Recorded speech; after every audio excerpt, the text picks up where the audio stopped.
loved the whole experience. It would have been great to stay longer. I'm just really thrilled that I was able to go somewhere and experience something else. All around Florence. These students from the University of Memphis have spent a month studying in Florence, Italy through the U of M's Study Abroad office. I've always wanted to go to Florence. It's been one of my dream trips. When Ilea saw an email from the Study Abroad office about the trip, she was inspired to go. This is Michael. We're walking to the Coliseum. She says that scholarships and financial aid helped defray some of the costs, making the trip possible. It was some paperwork that you had to fill out. I wouldn't classify it as hard. You just had to be diligent to complete it in a timely manner. If I hadn't gotten the scholarships from the Study Abroad office, then I probably wouldn't have decided to go through with it. Actually, this is part of it. Both Michael and Mary took a photography class at Florence University of the Arts. We were studying architecture and HDR, which is high dynamic range photography. The environment just kind of lent to the medium. This is some focaccia bread we made. While Ilea had a cooking class at the same university. We were cooking traditional foods based on Italian traditions and cultures. But they had time to experience the cultural wonders of Florence.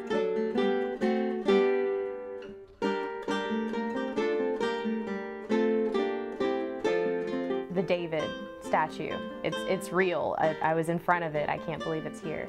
Florence is very, very beautiful. I just think that it's a very rich city. There's culture wherever you turn your head. Florence was definitely my favorite city. I love the walkability of it. I mean, you could just walk from one end of town to the other end of town and you weren't tired really, and there was something new that you would find behind every corner. And other nearby Italian cities.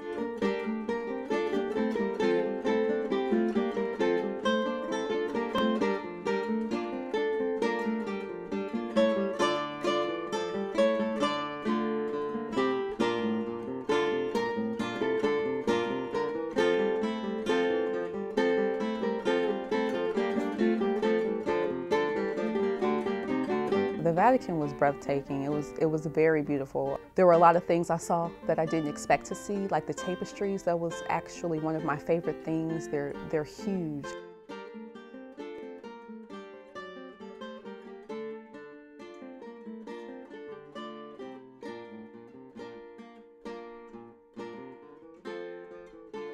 I went to Rome, I went to Pisa, I went to Venice, I went to Cinque Terre, which is this little beach town that is made up of 5 little coastal towns.